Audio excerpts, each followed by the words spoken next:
breaking of the skin, I can't stand. It's just the thought of it. I don't know what it is particularly. It terrifies me. Kate Morgan has a phobia shared to an extent by many people.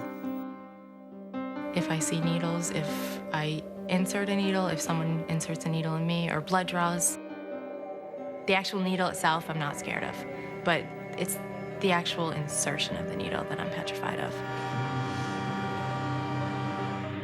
Kate is not in a position to avoid needles and blood. They are a daily part of her chosen profession. I'm a nursing major. Nursing involves injections, involves blood. Even if you're in a clinical setting that normally doesn't, you will see it. I get anything from symptoms of nausea, heart palpitations, sweating, tingling, but ultimately fainting. I do it in front of classmates, I do it in front of my employers, my teachers. It's degrading, it's very discouraging. Everyone's response is if you can't give a needle, if you can't take blood, why are you in this major? And for someone who loves to do this so much, that's the last thing you want to hear.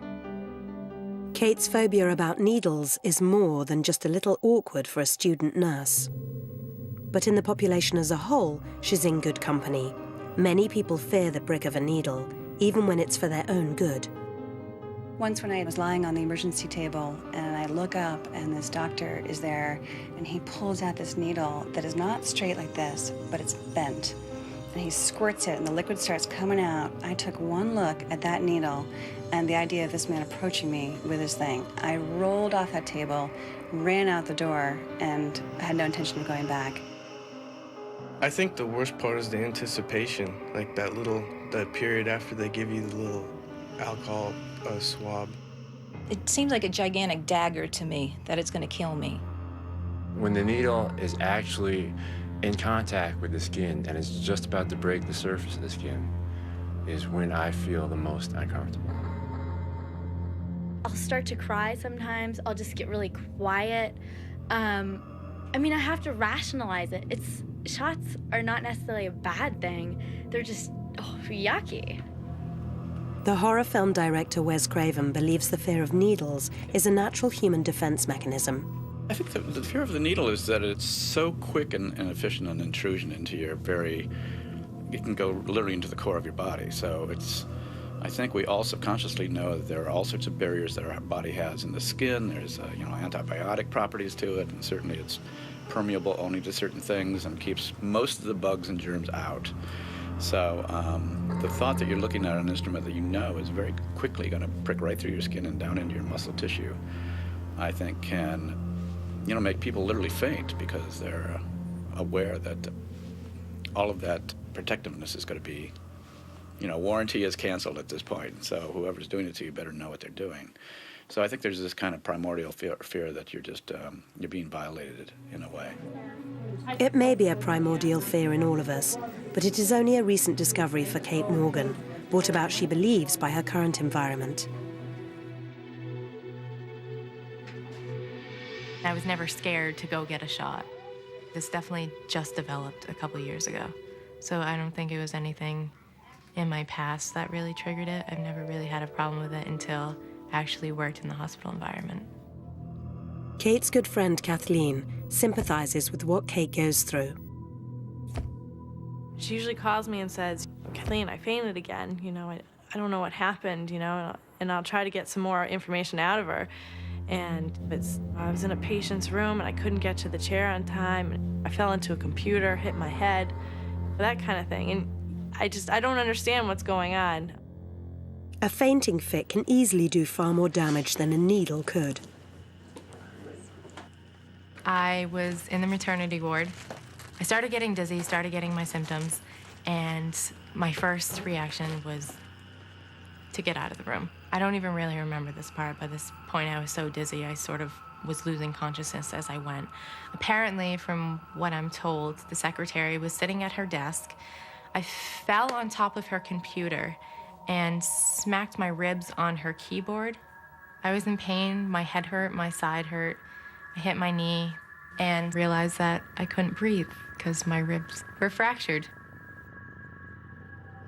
Not a lot of people are supportive of student nurses when they pass out at the sight of a needle.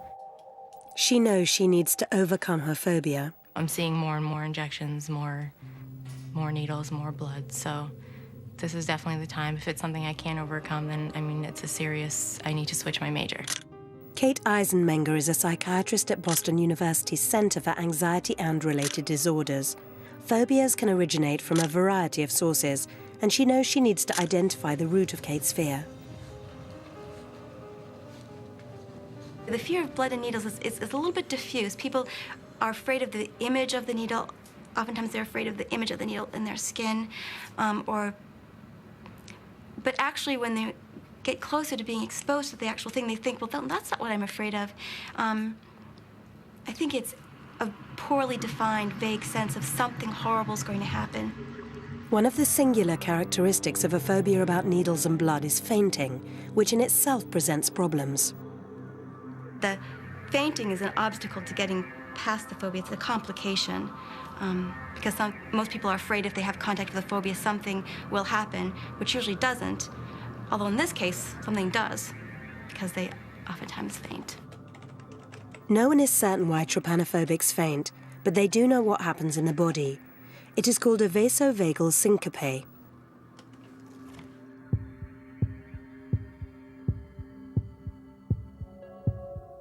When the phobic is confronted with the object of their fear, his or her heart races and the blood pressure suddenly rises. For most people, the blood pressure decreases gradually, but for those experiencing the vasovagal reflex, a signal from the brain slows the heart rate, causing the blood pressure to drop too fast.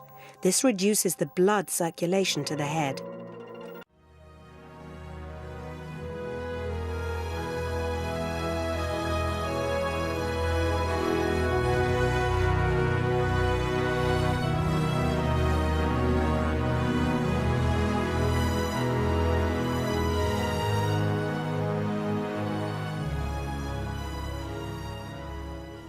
Ultimately causing the person to lose consciousness. Katie has a strong fear of this situation, which she recognizes is unrealistic, and it causes her significant distress and is actively interfering in her life. Okay, today's lecture is about the nerves, and this is very important for you people using the machine, for you to work into the teaching. This is your worst fear of what the device can do. In the body, we have the central nervous system, CNS, all of our nerves. Right into the different nerves, we have our motor nerves and our sensory nerves. This is our functions that we can make the motors go up and down, and we have our feeling nerves, etc. Then there's the other side called the autonomic nervous system. Automatic, but it's called autonomic. The ANS.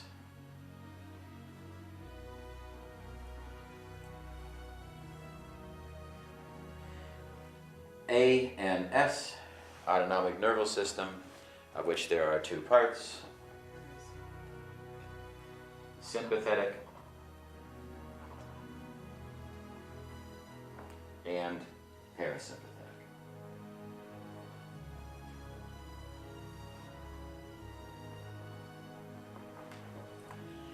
These are the nerves that are automatically working throughout our body to maintain our blood pressure, maintain everything that's happening to us. This is an automatic nerval process.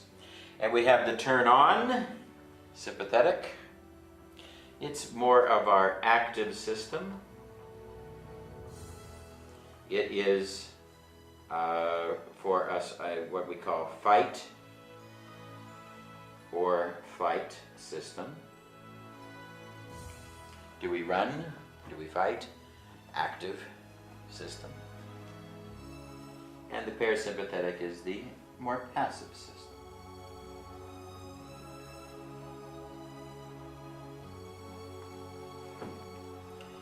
The sympathetic nervous system is also known as the adrenergic.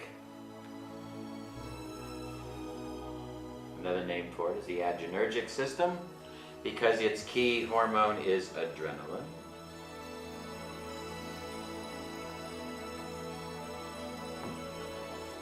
And the parasympathetic system is known as the cholinergic system.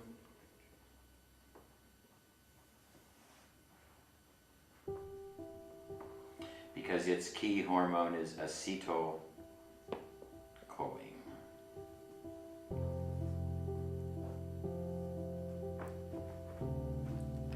Ta-da!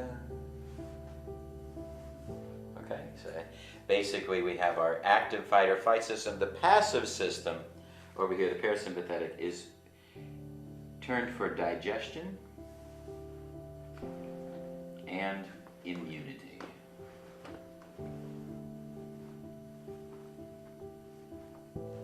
We have this system of the body, and if you've just eaten some soup, which I know you have, right now your parasympathetic system is in the process of digestion, and if the parasympathetic system is working correctly, also in the process of immunity, worrying about bugs, bacteria, funguses, spice in the soup.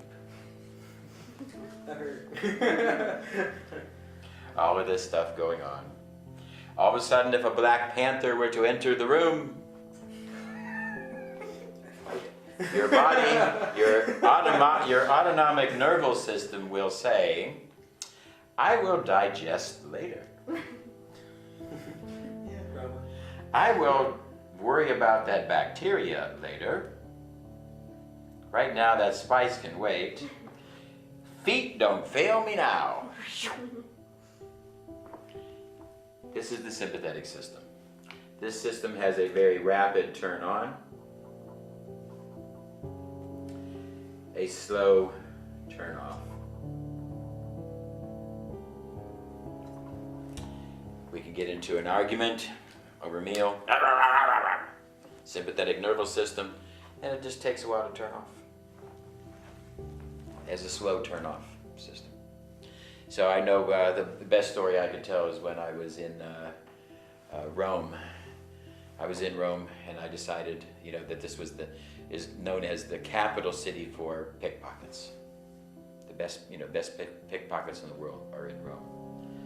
So what I did was I got this jumper, and I had a zipper on the front. I opened up the zipper, put in my wallet, my camera, my map. Close it up. Nobody's gonna get me. I'm protected. I take 10 steps from my hotel. I walk 10 steps from the hotel. I open it up. I pull out the map to see where I'm gonna go. 3 little gypsy girls come walking by. There was 3 of them. One was kind of cute, and the other one were stone cold ugly. And the 2 ugly ones came over and touched me. They go, oh, kiss, kiss, kiss. And I go, get out of here, get out of here. And I go like this. The guy next to me standing at the bus stop says, they got your wallet. I'm an idiot. I had left the thing open. Shit, they got my wallet. I dropped the map. I take off running. Now the 3 of them are running down there, and I'm catching on them. All of a sudden, the cute one, who did not touch me, stands up and she has my wallet and she backs up going this way. And the other 2 who did touch me run that way. I have a choice. I can catch those 2, but I don't get my wallet. Here's my wallet, but I know that when I can't take her to the police, she didn't touch me. She's gonna say, I don't know who those girls are, right? So I want my wallet. I grab my wallet, I come down, she goes like this. And I go, I open it up, nothing was missing. Later I found out they got my camera.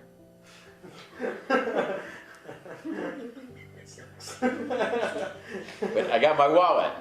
You know what happens when you lose your wallet? Oh, yeah, it's 6 months of oh yeah, so I mean, everybody. now I got my wallet back. She goes like this. I pulled out, I gave her $20. I mean, I paid for my tuition. She's teaching me. She was the professor that day. She taught me a lesson. I paid my tuition. I gave her 20 bucks. I put my wallet back in. I zipped it up. In fact, I think I put it in my underwear. Safer. Safer. But they say that there's really good pickpockets. You know. So now I had that turn on instantly. Boom, there I was. It took me 24 hours to turn off. For the next 24 hours, I could think of nothing else but my wallet, even though I have it now. I was reliving the experience, how stupid I was. My sympathetic system was in turn-on mode for 24 hours. So many of our patients, that sympathetic system is in turn-on mode. This turns on, adrenaline turns on the heart. Now, all of these, every organ we have is in a balance. Get your water bottle. So, put your hand up, please, like this. Open hand. I say we're in a balance. If I push more, you push back, and if I push less, you push. This is the balance of hormones that is constantly going on between all of our system. The eyeballs have some turn on for the sympathetic system that makes it go wide. In comes the Black Panther, adrenaline comes in, and our pupils will open up, dilate, see, etc. This is all the balance that's going on.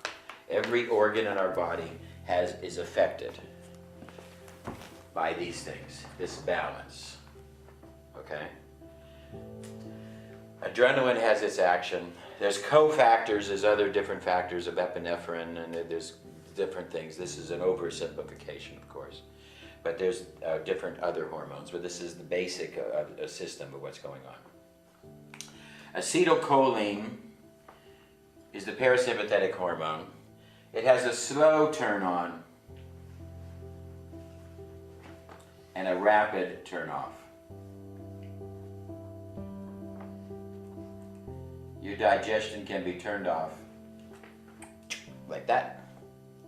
And it takes a long time to turn it back on. When you turn off the digestion, if the Black Panther walks in, your soup will not be properly digested. You won't get a chance at it. Once it turns on, it's got a slow turn back on. So if we have that startle during a meal, after a meal, we're going to lose the nutrition of that meal. We're not going to get good nutrition out of that meal. Our digestive system will not be properly able to handle it. The stomach is turned on by the parasympathetic. It's turned off. So every organ has a little bit of this. When you go to take a piss, the turn on to get the piss started is parasympathetic. It's slow on. You're drunk and you go there and you got to piss and there's some guy next to you and you have a bashful bladder. So sometimes you don't want to turn on, you know. I always sit there and I think of Niagara Falls. And as I think, Niagara Falls. Once it turns on, the operation of the piss is sympathetic. Now I can control it. Ooh, I make it go harder, faster. I can draw my name in the snow, you know. Because that's sympathetic. The turn on is parasympathetic. That's the effect of bashful bladder. Got it? Okay. So many of our patients are overemphasized sympathetic nerval people. They come in and the machine, one of the things the machine does is seeks to find a balance and might be treating this by turning on this. The number one nerve of the parasympathetic system is the vagus nerve. It comes out of the cranium and behind the eyes. It's as big as your little finger. It's one of the largest nerves in the body.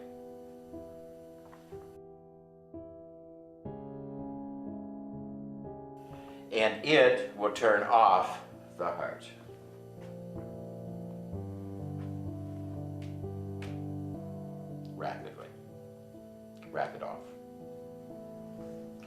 vagus nerve turns off the heart. These nerves turn on the heart, the cardiac nerves. Let's talk about the nerves a little bit. We have the skull, which is called the cranium.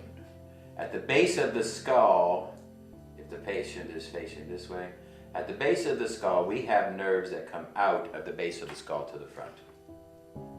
These are called the cranial nerves.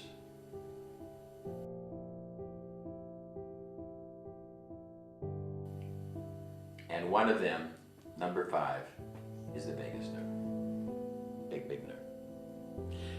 Face nerves, nose nerves, eye nerves, ear nerves, lots of other nerves that go into the face, cranial nerves. Number 5 goes into the chest for digestion, for heart, and it innervates all of the organs in our abdomen and chest. It turns on digestion, turns off heart, turns off lung. Not off, it slows down. Everything's in balance. Got it? And what does it turn on? It turns on the heart, it turns on the digestion. These are cranial nerves. Yeah. So cranial nerves are let me explain a little more. Now here next we have cranial nerves. Next set of nerves are nerves coming out of the neck, known as cervical. We have the cervical nerves, cervical vertebrae. The cervical vertebrae are the vertebrae of the neck, of which there's 7. Okay. These vertebrae, when you turn your neck, they turn. The first one that you feel that doesn't turn at all, when you do your head back and forth, that is the first thoracic nerve. That's the first thoracic vertebrae. And then there are thoracic nerves coming out of there. Down to the lumbar.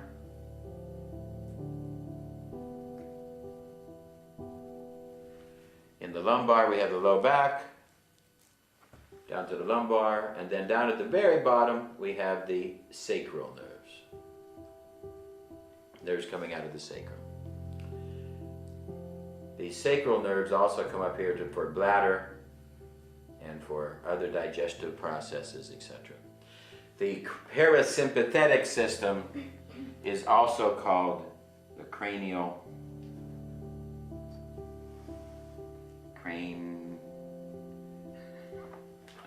way too many. Cranial sacral system. Craniosacral nerves. Okay? This is known as the thorilumbar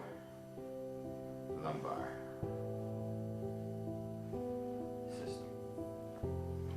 Most of these nerves in the sympathetic are in the thoracic lumbar. So there is a nerve in the thoracic and the lumbar area connected to the adrenaline, and there is the thoracic vertebrae nerve that goes to the heart. Here's the heart. Let's do the heart in red.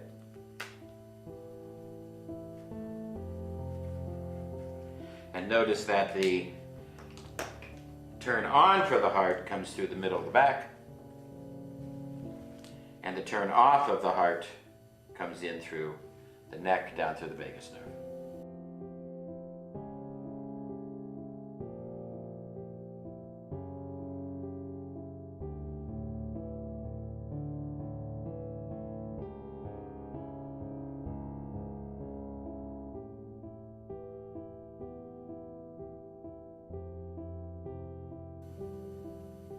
Got it?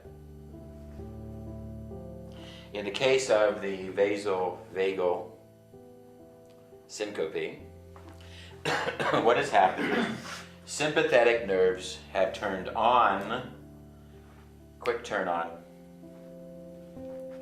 rapid turn on. And this rapid turn on has accelerated her heart. All of a sudden, it got to a place where it got too much of an imbalance, And the vagal nerve all of a sudden turns off the heart. Boom. Now there's not enough blood flow to the brain, faint. Syncope, faint. And the whole combination is called the neurogative system. What? Everything together is called the neurogative system. Everything's around a neurological gate, and chiropractors will call this about gate theory. That all of these things have little gates and different pressure points that you can get into gates, yes. So if you get a pinched nerve or something, or a subluxed vertebrae, it causes tension onto the nerve and then shuts off the digestive system. The theory of chiropractic is that you, we're going to do a whole thing on chiropractic, but just to introduce it. There's a joint, okay? And we have that joint, and the connecting points of the joints are ligaments and cartilage, okay, that are connected there. Now, at times you get not a dislocation. A dislocation is when when the bone is completely dislocated from its place. But a sublocation, it's not a complete dislocation, but there's something wrong. There can be an impingement. When you get that impingement, that can create a blockage on the nerve and can interfere with the flow of neurological energy through the nerve, you see. Now when they do the adjustment, the old adjustment, that inside the cartilage there is a combination of either carbon dioxide or oxygen. When there is too much carbon dioxide, that sound is the release of carbon dioxide coming out so fast that it's like carbon dioxide coming out of a champagne bottle. Carbon dioxide comes out of the cartilage so fast it makes the snap. There's nothing harmful being done. It's the release of carbon dioxide. What? That's why they always blow when they do adjustments. Yes. So they You get it to the right spot, and if you watch the vertebrae, if I can get one to pop here. See, and if you do that, you get it at the right spot. Then when you pop it, you'll see it's longer. The cartilage, when stretched, releases the carbon dioxide so fast and the oxygen runs in. You see, oxygen jumps into it, and thereby, that's why it only happens, and then you have to wait a while for the carbon dioxide to build back up. And when you do that, when you pull it, you are now releasing the tension. The carbon dioxide in the cartilage and in the ligaments release the tension, and now more neurological flow will happen. There are other ways of adjustments, etc. The basic bottom line of the spine is that the spine needs work and mobility. This is the cardinal rule of biology, is that you are as young as your spine. If you keep your spine motion and keep moving things, and that's what a chiropractor does. He finds these different places and he pushes and he gets them to move. And what we find is that same type of pressure that the chiropractor has is very good. Now they've made new machines that do this now. They got these machines that maneuver your spine, and they're good for you. And they're basically doing what a chiropractor does, only without the skill. The chiropractor knows exactly where to apply pressure and how to do this as he learns this. We're going to do a whole session. I'll teach you chiropractic later. I'll teach you of chiropractic. I won't teach you how to be a chiropractor. Or maybe. You understand the basic two parts of this system a bit better. In the biofeedback system, what happens when the person faints? What do you do? Huh? CPR. CPR is really when they stop breathing. That's what cardiopulmonary resuscitation. CPR is when the patient has stopped breathing. Okay? If the patient is breathing correctly, they have fainted.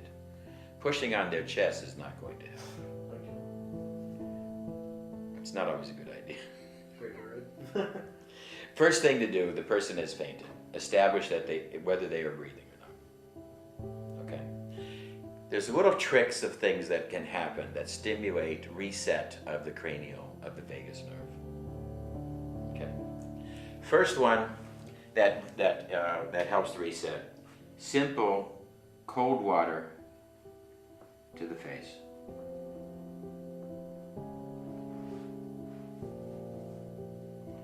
Stimulates a reset of the vagus nerve. A cold towel, a damp cloth with some damp water, I mean cold water, not hot water, to put onto the face, or sometimes just the make sure that the ice is out of the glass. Okay, cold water to the face stimulates a reset of the vagus nerve. Another one, slight pressure to the eyes. One of the other nerves is the eye. A cold pressure to the inner ear, to the inner part of the ear. There's another nerve, helps to reset this. When I say pressure to the eyes, I mean very light. Don't. He talks you blind. But a little light, just light pressure to the eyes can help to reset. The sacral nerve, the craniosacral nerves can also be stabilized by touching the place that is right down at the bottom. There's an acupuncture point just in front of the anus, the ass, and by touching that spot, the most intimate spot in the body, that can stabilize the craniosacral. There's also a sternum too, isn't it? You can do a sternum. That's not for the vagus nerve. That's for the that's to stabilize these nerves. But cold water to the face is the first thing. I was working here in Budapest. I had medical doctors. I had about 200 of them, and I was working on this patient, and I had my audience here, and I was working on the patient over here, and I'm working, and all of a sudden the patient faints. And I had stimulated a very intense reaction. The patient had a very, very intense reaction to a compound. This patient had what was known as an incurable disease. The machine tipped me off that he had been exposed to toxins in the photography industry. All these different silver nitrates and different things, parts of photography were coming up, especially this one compound. And when I treated it on him 4 or 5 times, after the 5th time, he fainted. I was not paying attention to the patient, I was paying attention to the doctors. He fainted, we picked him up, put some cold water on his face. His disease was cured that day. He no longer had that neurological disease, you see. And that reaction to that compound was so violent and so critical, it created a vasovagal syncope. Probably the worst thing that this machine could ever possibly cause. I've only seen it a couple of times, okay? I've seen it a couple of times. And sweat glands are turned on by, different sweat glands are turned on here, and different sweat glands are turned on here. So when we see a patient start to break down and sweat, vagus vasodilation can also be happening. So if a person didn't faint, so the heart just... This is not a heart attack. No, heart continue going. It's just not enough blood or oxygen is getting to the brain. All of a sudden, the heart goes boom, boom, boom, boom, boom, boom, boom, boom, boom, boom, boom. Not getting enough blood to the brain, boom, down they go. Now in a heart attack, when we study that, that's going to be from a different reason. However, a problem of neurology could turn off that heart. It's possible.